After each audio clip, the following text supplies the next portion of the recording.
యెషయా గ్రంథం 5వ అధ్యాయం 8 నుంచి 10 వరకు. స్థలము మిగులకుండా మీరు మాత్రమే దేశములో నివసించినట్లు ఇంటికి ఇల్లు కలుపుకొని పొలమునకు పొలము చేర్చుకొని మీకు శ్రమ.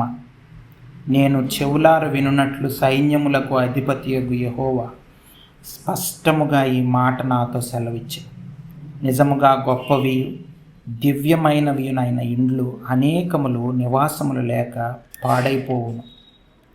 10 ఎకరముల ద్రాక్ష తోట ఒక కుంచెడు రసమిచ్చును. తూమెడు గింజల పంట ఒక పడి అగును. ప్రార్థన చేసుకుందాం. ప్రేమ కలిగిన మా పరలోకపు తండ్రి, మీ ఘనమైన అతి పరిశుద్ధమైన నామానికి వందనాలు, స్తోత్రాలు ప్రభువా. యొక్క ఉదయకాల సమయంలో మీ సన్నిధికి చేరి మిమ్మల్ని స్తుతించి మిమ్మల్ని ఆరాధించడానికి, మీ వాక్యపు వెలుగులో మమ్మల్ని మేము పరిశీలించుకొని ప్రభువ బలలో చేయడానికి దయచేసిన మరొక గొప్ప అవకాశాన్ని బట్టి, పునరుద్ధాన దినాన్ని బట్టి మిమ్మల్ని స్తుతిస్తూ మిమ్మల్ని ఆరాధిస్తూ గణపరుస్తూ ఉన్నాం. ప్రభువ మాతో మాట్లాడమని, వినిగ్రహించబడ్డానికి కృప చూపించమని. మనుషులు మాట్లాడడం వల్ల ఏమీ ఉపయోగం లేదు ప్రభువ, మీరే మాట్లాడమని. ప్రభువనైనా విశ్వాసం, ధైర్యం దయచేయమని. ప్రభువా, నిజమైన క్రైస్తవ జీవితం జీవించడానికి తీర్మానించుకోవడానికి సహాయం దయచేయమని. ప్రతి అంధకార శక్తిని లయపరచమని యేసు ప్రభువారి అతి పరిశుద్ధమైన నామంలో ప్రార్థన అడిగి వేడుకుంటున్నాం తండ్రి, ఆమెన్. ఒక 4 సోదరులు వాళ్ళు ఏమి నిర్ణయించుకున్నారంటే, బాగా జ్ఞానం సంపాదిద్దాము అని వాళ్ళు అనుకున్నారు. అంటే ఒక్కొక్కళ్ళు ఒక్కొక్క ఏరియాలో ఒక్కొక్క భాగంలో అంటే జ్ఞానం సంపాదించుకొని వద్దామని చెప్పి ఆ యొక్క 4 బ్రదర్స్ కూడా వేరు దిక్కులకి వెళ్ళిపోయారు. వెళ్ళిపోయిన తర్వాత కొంతకాలం కొన్ని సంవత్సరాల తర్వాత అందరూ కలుసుకొని ఒక్కొక్కళ్ళు నువ్వేం చేయగలవు, ఎటువంటి ప్రావీణ్యత సంపాదించావు అని వాళ్ళు ఒకళ్ళు అడిగితే ఒక మొదటి అతను ఏం చెప్పాడంటే, నేను ఉట్టి ఎముకలు అంటే ఏదైనా జంతువు కానీ మనిషి కానీ ఏదైనా ఎముకలు నేను అటాచ్ చేసేయగలను, ఒకదానికొకటి కలిపేయగలను, అటువంటి స్కిల్ నేను సంపాదించుకున్నానని చెప్పాడు. ఇంకొక సహోదరుడు ఏం చెప్పాడంటే, నేను ఆ ఎముకల మీద ఒక స్కిన్ అంటే శరీరం లాగా వచ్చేటట్లు నేను చేయగలను, ఆ ఫ్లెష్ అదంతా ఫామ్ అయ్యేటట్లు చేయగలను. 3వ అతను ఏం చెప్పాడంటే ఆ లింప్స్ అవన్నీ సరిగ్గా ఫామ్ అయ్యేటట్లు, ఆ స్కిన్ మీద మళ్ళీ వెంట్రుకలు అవి వచ్చేటట్లు, హెయిర్ గ్రో అయ్యేటట్లు అలాగే నేను చేయగలను అని చెప్పాడు. ఆ తర్వాత 4వ అతను ఏం చెప్పాడంటే, నేను మొత్తం అంతా ఆ యొక్క జంతువు కానీ ఏదైనా అలాగ పూర్తిగా ఫామ్ అయిపోయిన తర్వాత దానికి నేను జీవం ఇవ్వగలను అని చెప్పాడు. అంటే లైఫ్ ఇచ్చేయగలను, అది నిజంగానే ఒక దీనిలాగా చేయొచ్చు అని చెప్పాడు. బాగుందని చెప్పి వాళ్ళందరూ కలిసి అలా నడుచుకుంటూ ఒక అడవి మార్గం గుండ్రా వెళ్తుంటే ఒక సింహం యొక్క ఎముకలు అట్లా గుట్టలాగా పడిపోయాయి. అయితే మొదట ఆయన ఏం చేశాడంటే ఆ ఎముకలన్నిటిని కలిపేసి సింహము దీనిలాగా ఫ్రేమ్ లాగా చేసేసాడు. ఆ తర్వాత దాని మీద ఇది వచ్చేటట్లు, శరీరం లాగా వచ్చేటట్లు, లోపల మజిల్స్, ఫ్లష్ ఇదంతా ఫామ్ అయ్యేటట్లు మిగతా 2 చేశారు. ఆ తర్వాత 4వ అతను ఏం చేశాడంటే ఆయన మొత్తానికి వాటికి జీవం వచ్చేటట్లు, సింహానికి జీవం వచ్చేటట్లు చేశాడు. సో ఫైనల్గా ఎముకల దగ్గర నుంచి సింహం అయిపోయింది. సో అయిపోగానే సింహం ఎట్లా జీవం పోసుకోగానే ఈ 4 చంపేసి అడవులోకి పారిపోయింది సింహం. సో అంటే నిజంగా జరిగింది కాదు స్టోరీ ఇది. దీని అర్థం ఏంటంటే, మన జ్ఞానము, మన తెలివితేటలు, మన సొంత ఆలోచనలతో మనం మనం స్కిల్ సంపాదించుకొని ఏమైనా చెయ్యొచ్చు అని మనం అనుకుంటే అది మనల్నే కబళించేస్తుంది. అంటే మనం దేని మీద అయితే నమ్మకం పెట్టుకుంటున్నామో దేవుని మీద కాకుండా వేరే దేని మీద నమ్మకం పెట్టుకుంటే, బైబిల్ గ్రంథంలో ఏమనుందంటే, మీరు దేన్ని ఆరాధించి దేని మీద నమ్మకం పెట్టుకుంటే దానికే మిమ్మల్ని అప్పగించేస్తానని. అటువంటి మీరు మోసంలో పడిపోవడానికి ఇష్టపడితే మోసానికి అప్పగించేస్తానండి దేవుడు అట్లా చెప్పాడు. సో కాబట్టి మనం ఇటువంటి కాదు, మనకు కావాల్సింది దేవుని కృప కావాలి, దేవుని ప్రేమ కావాలి, దేవుని యొక్క దేవుని జీవితంలో ఉన్న సంతోషం కావాలి. ఇవన్నీ మనం కావాలని మనం కోరుకోవాలి. కానీ ఏదో నేను స్కిల్ సంపాదించాలి, ప్రావీణ్యం అయిపోవాలి అని అనుకొని దేవునికి దూరం అయిపోతే మటుకు మనం చాలా వాటితోనే మన మళ్ళీ మన జీవితం నాశనం అయిపోయే అవకాశం ఉంది. చాలామంది చూడండి, ధనం సంపాదించుకోవాలన్న కోరిక విపరీతంగా ఉంటుంది చాలామంది, మనందరికీ ఆల్మోస్ట్ అటువంటిది ఉంటుంది. పేదవాళ్ళైనా ధనవంతులైనా ఎవరైనా సరే ఇంకా ధనం సంపాదించుకోవాలి, ఇంకా ఇల్లు కట్టుకోవాలి, లేకపోతే ఇంకా స్థలాలు కొనుక్కోవాలి, లేకపోతే ఇటువంటి ఆలోచనలతో మనిషి ఎక్కువగా మనుషులు ఉండే అవకాశం ఉంది. అలాగే ఉంటారు, మనం చుట్టుపక్కల చూస్తే మనకి ఈజీగా అలాగా అర్థమైపోతుంది. కానీ అదే మనల్ని మళ్ళీ తిరిగి మనల్ని కబళించేసే అవకాశం. అంటే దేవుని నుంచి దూరం అయిపోయి ఆ ఆస్తులే మనల్ని దూరం చేసేస్తాయి. రీసెంట్గా నేను ఒక ఇంటర్వ్యూ చూశాను. ఒక రాజకీయ నాయకుల కుటుంబంలో ఉన్న వాళ్ళిద్దరూ బ్రదర్ అండ్ సిస్టరే, కానీ విడిపోయారు.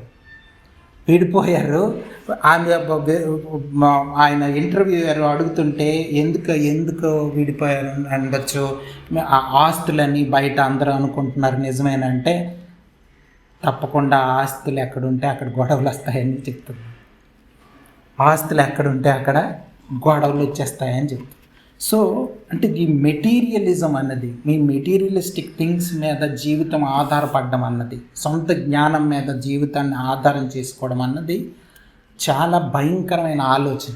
మనకి తెలిసినా తెలియకపోయినా మనం అర్థం చేసుకోవాలి. బైబిల్ ఇటువంటి ఆలోచన ధోరణిని సపోర్ట్ చేయట్లేదు. దేవుని మీద ఆధారపడి బ్రతకాలని బైబిల్ చెప్తుంది.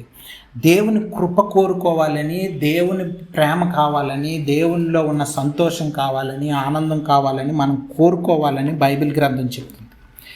మెటీరియలిజంలో ఉన్న ప్రాబ్లం ఏంటంటే ఈ యొక్క ఆస్తులు ఇవి సంపాదించుకోవాలి, స్థలాలు సంపాదించుకోవాలి, అవి సంపాదించుకోవాలి, జ్ఞానం సంపాదించుకోవాలి అన్న దాంట్లో ప్రాబ్లం ఏంటంటే అది మనల్ని దేవుని నుంచి దూరం చేసి ఒక ప్రాంతానికి, లేకపోతే ఒక చిన్న దానికి మనల్ని కుదించేస్తుంది.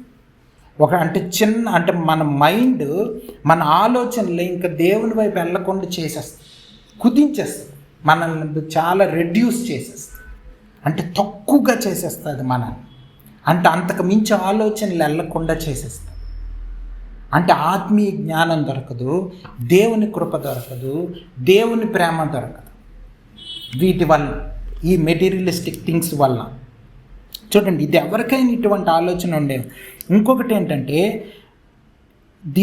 దీనివల్ల ఏమవుతుందంటే మన ఆత్మీయ పరిస్థితి చాలా దిగజారిపోయి భయంకరమైన పరిస్థితుల్లోకి, ఇంకా కోలుకోలేని పరిస్థితుల్లోకి వెళ్ళిపోతుంది, కరప్షన్లోకి వెళ్ళిపోతుంది.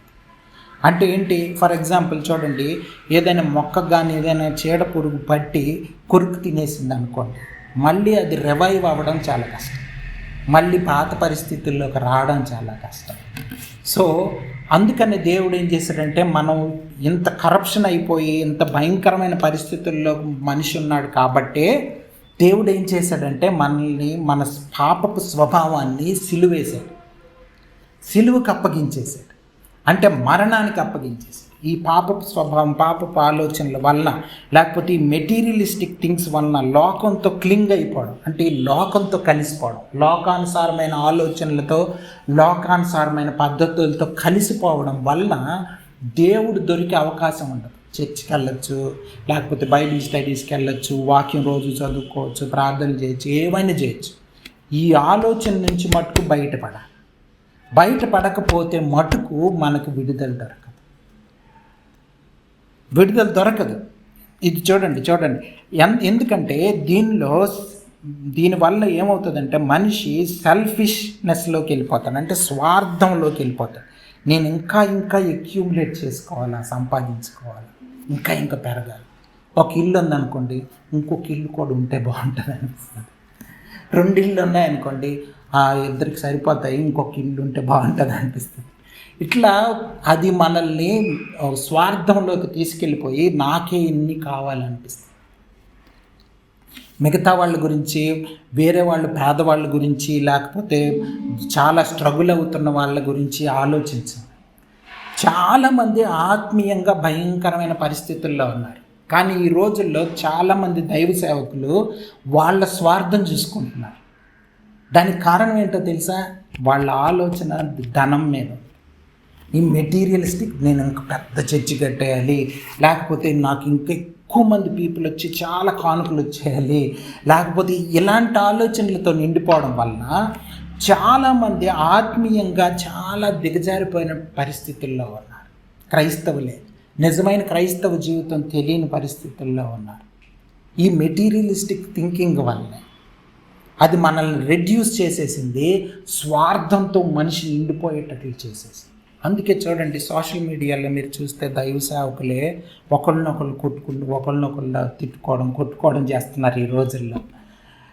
ఎవరికి వాళ్ళే పరిచర్యలని, లేకపోతే ఇంకొకటని, మా పరిచర్యని, మీ చర్చి మా చర్చి అని, ఇంత భయంకరమైన ఆలోచనలకు కారణం ఏంటంటే మెటీరియలిస్టిక్ థింకింగ్స్. వాళ్ళ ఆలోచనలు కూడా అలాగే ఉన్నాయి, వాళ్ళ సాక్ష్యాలు కూడా అలాగే ఉన్నాయి.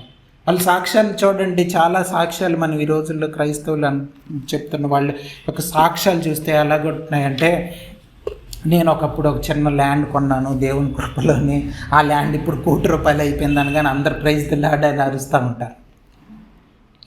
ఇదే ప్రాస్పరిటీ గాస్పల్ అంటే. దీని గురించే చెప్తూ ఉన్నారు అంతా. దీని గురించే ఐశ్వర్యం వైపు, మెటీరియలిస్టిక్ థింకింగ్ వైపు ప్రజల్ని నెట్టేస్తూ ఉన్నారు. దైవ సేవకులు అని చెప్తూ, ఇదే క్రిస్టియానిటీ అని చెప్తూ, యేసుప్రభు వారు అటువంటి బోధ ఎప్పుడు చేయలేదు. యేసుప్రభు వారికి ఇల్లు కూడా లేదు, ట్యాక్స్ కట్టడానికి డబ్బులు కూడా లేవు ఆయన దగ్గర. ట్యాక్స్ కట్టాలని అంటే ఆయన దగ్గర డబ్బులు లేవు. అక్కడ ఒక చేప ఉంటుంది, పట్టుకోండి, అందులో నాణ్యం ఉంటుంది, అది ఇచ్చేయండి అని చెప్పాడు. సో ఇది నిజమైన క్రైస్తవ జీవితం అర్థం కాక అనేక మంది, చాలామందికి నిజమైన బోధలు, నిజమైన క్రైస్తవ జీవితం ఇష్టం ఉండదు. కొద్ది మందే యేసుప్రభువాన్ని నమ్ముకుంటారని, చివరి దినాల్లో కొద్ది మందికే ఇటువంటి కృప దొరుకుతుంది అన్నది బైబిల్ గ్రంథంలో ఉంది. ఇరుకు మార్గము, ఇరుకు ద్వారము ప్రవేశించడం చాలా కష్టం. ఎందుకంటే లోకపు ఆకర్షణలు, ఈ ఆలోచనలు, మనకి కష్టాలు పోవాలి, లేకపోతే ఇరుకులు పోవాలి, ఇందులోంచి బయటపడిపోవాలంటే ఒకటే మార్గం డబ్బులు అనుకుంటాం మనం. లేకపోతే ఒక ఇల్లు కావాలి, లేకపోతే ఒక కారు కావాలి అంట. చాలామంది చూడండి, ఒకసారి ఏమైందంటే, ఒక బైబిల్ స్టడీకి ఒక ఫ్యామిలీ వచ్చేవాళ్ళు, వాళ్ళకి పిల్లలు లేరని చాలామంది ప్రతిసారి ప్రేయర్ పాయింట్ చెప్పేవాళ్ళు, ప్రార్థన చేయండి, మాకు పిల్లలు లేరు, ప్రార్థన చేయండి అని. అయితే దేవుడు మొత్తానికి ఫైనల్లీ వాళ్ళకి పిల్లలు పుట్టారు. అప్పటి నుంచి బైబిల్ స్టడీకి రావడం మానేశారు.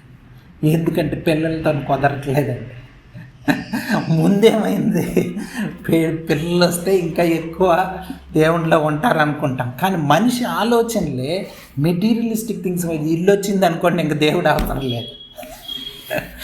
కారు వచ్చింది అనుకోండి, ఇంక దేవుడు అవసరం లేదు అనిపించే మనిషి ఆలోచనలు అట్లా ఉన్నాయి. అలా కాదు అది. అందుకనే దావీదు రాజే, నాకు ఏంది ధనం ఎక్కువ వద్దు, ఈ రాజరికం, ఈ సింహాసనం, ఇవన్నీ నాకు అనవసరం, నీ సన్నిధిలో నేను 24 గంటలు అక్కడ ఉండాలని ఉంది రాకని ప్రార్థన చేసుకున్నాను. నేను ఎక్కువ ధనవంతులు చేసేకు నేను మర్చిపోతానేమో, నేను ఎక్కువగా నన్ను ఇది చేయకు, నేను మర్చిపోయే అవకాశం ఉందని దావీదు ప్రార్థన చేశాడు. సుఖం వద్దు, ఎక్కువ సుఖము నాకు ఇవ్వకు అని చెప్పి. సో అంటే చూడండి, ఆ యొక్క అడవుల్లో తిరుగుతున్నంత వరకు, సౌలు అతన్ని తరుముతూ భయంకరమైన పరిస్థితుల్లో ఉన్నంత వరకు దావీదు చాలా ప్రార్థనతోని, వాటితోని, దేవునితోని కీర్తనలు పాడుతూ, పాటలు పాడుతూ, దేవుని స్తుతిస్తూ, ఆరాధిస్తూ, దేవుణ్ణి ఘనపరుస్తూ ఉన్నాడు. ఎప్పుడైతే ప్యాలెస్లోకి వచ్చాడో, ఎప్పుడైతే మొత్తం సుఖము, సౌకర్యాలు అన్నీ వచ్చేసాయో, యుద్ధాలన్నీ గెలిచేస్తున్నాడో, పాపంలో పడిపోయాడు సడన్గా కదా. అందుకని నాకు ఈ సౌకర్యాలు అయ్యి వద్దని చెప్తున్నాడు. సో మనం చాలా జాగ్రత్త. నిజమైన క్రైస్తవ జీవితం కావాలంటే సొల్యూషను ఎక్కడ ఉందంటే దేవునిలో ఉంది. యేసు ప్రభు వారి జీవితం జీవించడంలో ఉంది. శిష్యులు చూడండి, వాళ్ళు ఎప్పుడు ఇటువంటి జీవితం కోసం ప్రాకులాడలేరు. శిష్యులు ఎప్పుడు కూడా దేవుని రాజ్యాన్ని విస్తరింపజేయడానికి, దేవుని వాక్యాన్ని ఇతరులతో పంచుకోవడానికి ఇష్టపడ్డారు. కానీ ఎక్కడికైనా దేవుని కోసం వెళ్ళడానికి ఇష్టపడ్డారు. కానీ ఒక సౌకర్యవంతమైన జీవితం కోసం వాళ్ళు ఎప్పుడూ ఆకర్షింపబడలేదు, కోరుకోలేదు. చూడండి, వాళ్ళు కూడా పరిశుద్ధాత్మ దేవునితో నింపబడక ముందు వాళ్ళు కూడా బిజినెస్లన్నీ వదిలేసి వచ్చేసాము, యేసు ప్రభు వారే లేడు, ఇప్పుడు ఏం చేయాలి, పదండి మళ్ళీ చేపలు పట్టుకుందామని వెళ్ళిపోవడానికి ప్రారంభించారు. అటువంటి ఆలోచనలు వచ్చేసాయి వెంటనే. కానీ ఎప్పుడైతే వాళ్ళు దేవునికి లోబడ్డారో, పరిశుద్ధాత్మ దేవునితో నింపబడ్డారో, వాళ్ళకి నిజంగా కనువిప్పు దొరికింది. ఆ ఆత్మీయ గ్రుడ్డితనం నుంచి వాళ్ళకి సంపూర్ణంగా దేవుని ఆత్మచేత నింపబడడం వల్ల వాళ్ళకి నిజమైన క్రైస్తవ జీవితం అంటే ఏంటి అర్థమైంది. వాళ్ళు ఇంకా శ్రమలు వస్తూ ఉంటే పౌలు భక్తుడు అంటున్నాడు, నేను ఇంకా ఆ యొక్క పునరుద్ధాన శక్తి నాకు తెలియాలంటే యేసు ప్రభువారు ఎటువంటి శ్రమ అనుభవించాడో నేను కూడా అటువంటి శ్రమ అనుభవించాలి, అసలు తెలుసుకోవాలి ఆ టేస్ట్ ఏంటో అంటున్నాడు. అటువంటి ప్రార్థనలు మనం ఎవరైనా చేస్తామా? చెయ్యం. మనకు కష్టాలు వద్దు, ఇరుకులు వద్దు, ఇబ్బందులు వద్దు అనే మనం ప్రార్థనలు చేయమనే మనం అడుగుతూ ఉంటాం. ఆఫ్కోర్స్ ప్రార్థన చేసుకోవాలి, కాదంటలేదు. కానీ ఆలోచన తీరు మార్చుకోవాలి. సో మనం ఇటువంటి ఆలోచనలో ఉన్నాం అంటే ఇటువంటి మెటీరియలిజం వైపు మన ఆలోచనలు వెళ్ళిపోతున్నాయని మనం ఎలా గ్రహించవచ్చు అంటే, మనకి ఆత్మీయమైన విషయాల మీద ఇంట్రెస్ట్ ఉండదు. ఆత్మీయమైన విషయాలు ఎవరైనా చెప్పారనుకోండి, మనకి ఏమి ఇంట్రెస్ట్ ఉండదు. ఓకే అని విని వెళ్ళిపోతూ ఉంటాం. సో ఇంట్రెస్ట్ లేదు అంటే దాని అర్థం ఏంటంటే మన ఆలోచనలన్నీ లోకంతో ముడిపడిపోయి ఉన్నాయని అర్థం చేసుకోవాలి. ఆ తర్వాత ఇంకా ఆస్తుల మీద, లేకపోతే సౌకర్యాల మీద, స్టేటస్ మీద పెంచుకోవాలన్న ఆలోచనలతోనే అబ్సెస్ అయిపోయి ఉంటాం. కంటిన్యూస్గా అదే ఆలోచనలో ఉంటాం. కొంతమందితో మాట్లాడామనుకోండి, కంటిన్యూస్గా రియల్ ఎస్టేట్ గురించే మాట్లాడుతూ ఉంటాం, లేకపోతే స్టాక్ మార్కెట్ గురించి మాట్లాడుతూ ఉంటారు, లేకపోతే ఇంకొకటి ఎందుకు అనంటే మైండ్ అంతా దాంతో ఆక్యుపై అయిపోయి ఉంది. ఇంకా దేవుని విషయాలు చెప్పామనుకోండి, అవును చెప్పింది కరెక్టే అనుకో, కానీ ఇది కూడా అవసరమే కదా అంటారు. సో అంటే అదేమి ఎక్కదు. ఆ మాటలు, దేవుని బైబిల్ వాక్యము అవేమి వాళ్ళ లోపలికి మైండ్లోకి వెళ్ళవు. సో ఇటువంటి మాటలు కానీ దేవుని వాక్యం, యేసు ప్రభు వారి ఈ లోకానికి వస్తే చాలా కొద్ది మందికే అర్థమైంది. దేవుడు ఈ లోకానికి వచ్చి దేవుడి గురించి చెప్తుంటే చాలా కొద్ది మందే నమ్ముకున్నారు. ఎవరు? అన్యుల సంగతి వదిలేయండి, మనం భాషలో చెప్పాలంటే చర్చిలో ఉన్నోళ్ళే, సమాజ మందిరంలో ఉన్నోళ్ళే, వాళ్ళకే అర్థం కాలేదు. అర్థం కాకపోవడం ఒక ఎత్తు అయితే యేసు ప్రభువాన్ని సిలువేసేసి, ఎవరు? రోమా సైన్యం కాదు, సమాజ మందిరంలో ఉన్న ప్రధాన యాజకులు, పరిసయ్యులు, శాస్త్రులు, పెద్దలు కేకలేసి మరీ సిలువకు అప్పగించేశారు యేసు ప్రభు. ఇది మనిషి యొక్క స్వభావం. ఇది మనం అర్థం చేసుకొని, లోకం ఇది చాలా టెంపరరీ. ఈ లోకం అనేది చాలా టెంపరరీ. మనం ఎంతో కాలం ఇక్కడ ఏం ఉండము. మన మధ్య ఉన్న వాళ్ళు చాలామంది ఇప్పుడు లేరు.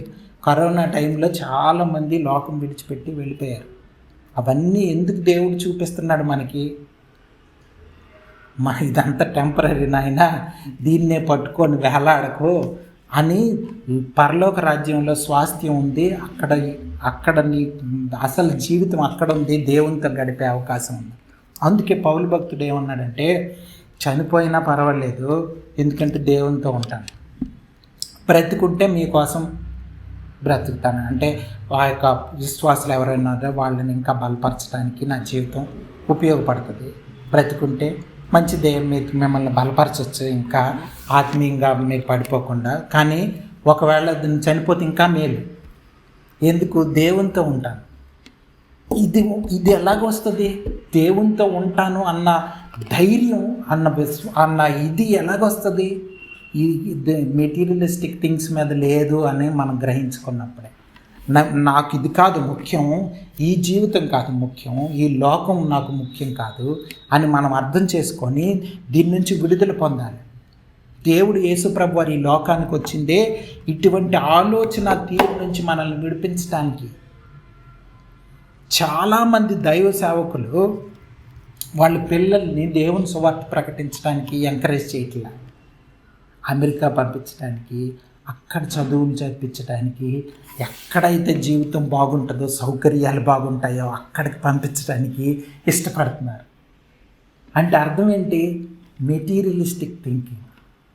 అంటే అది కావాలి, మా అబ్బాయి అమెరికాలో ఉన్నాడు లేకపోతే ఆస్ట్రేలియాలో ఉన్నాడు అని చెప్పుకోవాలి. అండ్ స్టేటస్, ఇవన్నీ మనిషిని దేవుడి నుంచి పక్కాగా ఇంకా కోలుకోలేని పరిస్థితికి నెట్టేస్తాయి. ఈ ఆలోచన ధోరణే మంచిది కాదు. ఇది మెటీరియలిస్టిక్ థింకింగ్ అన్నది ఇది ఒక పెద్ద ట్రాప్, ఇది ఒక ఉచ్చు. ఇది మెటీరియలిజం అన్నది ఒక పెద్ద ట్రాప్, సైతాను వేసే పెద్ద వల.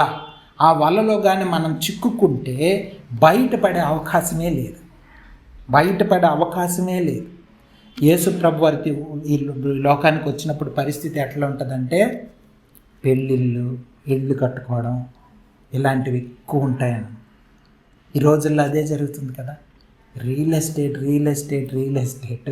తర్వాత ఎక్కడ చూసిన పెళ్ళిళ్ళు, సంవత్సరం పొడుగున పెళ్ళిళ్ళు. సో ఎందుకు యేసు ప్రభు వారు వచ్చిన పెళ్ళిళ్ళు చేసుకోవడంలో తప్పు లేదు, ఇల్లు కట్టుకోవడంలో తప్పు లేదు, కానీ ఆలోచనలు మొత్తం వాటి మీదే ఉన్నాయి. ఆలోచనలు మొత్తం వాటితో నిండిపోయి ఉంటే ఇంకెక్కడ క్రైస్తవ జీవితం అర్థం అవుతుందండి? ఇంకెక్కడ యేసు ప్రభు వారి గురించి తెలుసుకుంటారండి? ఆ యొక్క పిల్గ్రిమ్స్ ప్రోగ్రెస్ పుస్తకంలో ఆయన అర్థం చేసుకొని లోకం నుంచి పారిపోవాలి అంటే ఆ ఊరు లోకానికి సాదృశ్యంగా ఉంది. అతనున్న ఊరు, ఆ క్రైస్తవుడైన ఆయన ఉన్న ఊరు లోకానికి సాదృశ్యంగా ఉంది. అది అంతమైపోయేది, నాశనం అయిపోయేది. అందుకే దాని పేరే నాశనపురం అనేది. ఈ లోకం పేరే నాశనపురం ఇది. సో ఆ నాశనపురం నుంచి అతను బైబిల్ దొరికింది అతనికి. ఇది నాశనం అయిపోతుంది, ఇది టెంపరీ, ఇది కాదు, వేరేది ఉంది ఒక జీవితం అని అంటే ఆయన కుటుంబంలో చెప్తే పిచ్చెక్కిపోయింది. ఏదో మాట్లాడుతున్నాడు, రాత్రి ఏదో జరిగింది, ఏదో తిన్నది, చుట్టుపక్కల వాళ్ళందరూ వచ్చి ఏదో తినరా అంది, ఏదో తినేసినట్టున్నాడు అనుకొని రాత్రి పడుకో, తెల్లవారిసరికి సెట్ అవుతుంది నీకు అని చెప్పి పడుకోబెడతారు. రాత్రి నిద్ర పట్టదు, ఇదంతా నాశనం అయిపోతుంది, నేను ఎట్లా ఇక్కడి నుంచి తప్పించుకోవాలా, ఎలాగే లోకం నుంచి తప్పించుకోవాలా అని చెప్పి రాత్రి నిద్ర పట్టదు. తెల్లవారు లేస్తే అదే మాట్లాడుతుంటాడు, అయినా తగ్గలేదండి. బయలుదేరి ప్రారంభించి వెళ్ళిపోతూ ఉంటే ఒక ఇద్దరు స్నేహితులు వస్తారు. ఒక అతనేమో నువ్వు చెప్పేది నేను కరెక్ట్గా అనిపించట్లేదని వెనక్కి వెళ్ళిపోతాడు. ఇంకొక అతను ప్రారంభం అవుతాడు, అతనితో పాటు కొంత దూరం వెళ్తాడు.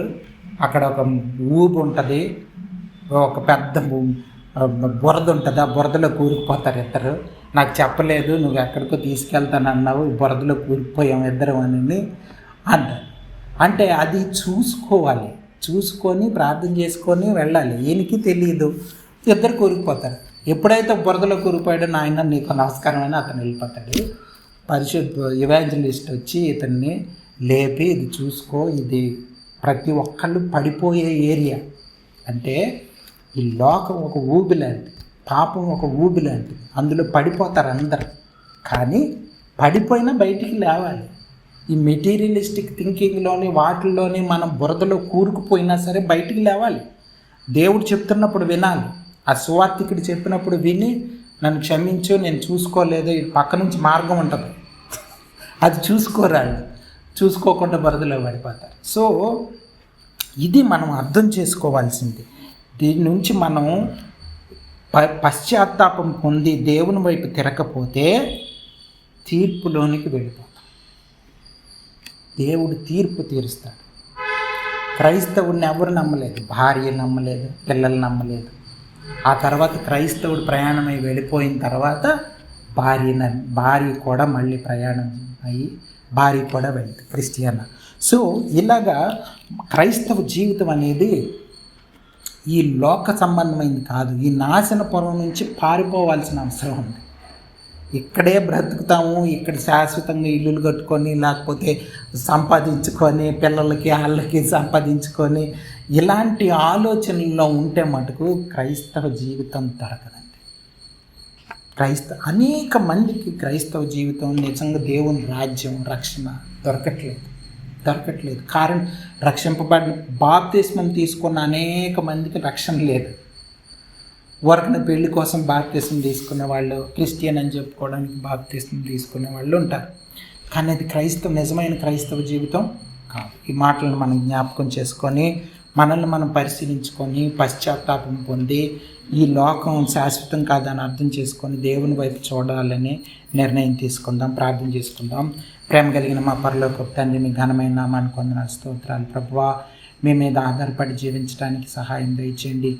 మీ కృప, మీ ప్రేమ, మీ యొక్క ప్రభావ క్రైస్తవ జీవితంలో ఉన్న సంతోషం, ఆనందాన్ని అనుభవించే అవకాశం మాలో ప్రతి ఒక్కరికి దయచేయమని ప్రభువా, ఘనత, మహిమ, ప్రభావాలు మీకే ఆరోపిస్తూ ఉన్నాం తండ్రి. ప్రభువా, నాయన ఈ వాక్యం మా హృదయంలో భద్రపరచమని యేసు ప్రభువారి అతి పరిశుద్ధమైన నామంలో ప్రార్థన అడిగి వేడుకుంటున్నాం తండ్రి. ఆమేన్.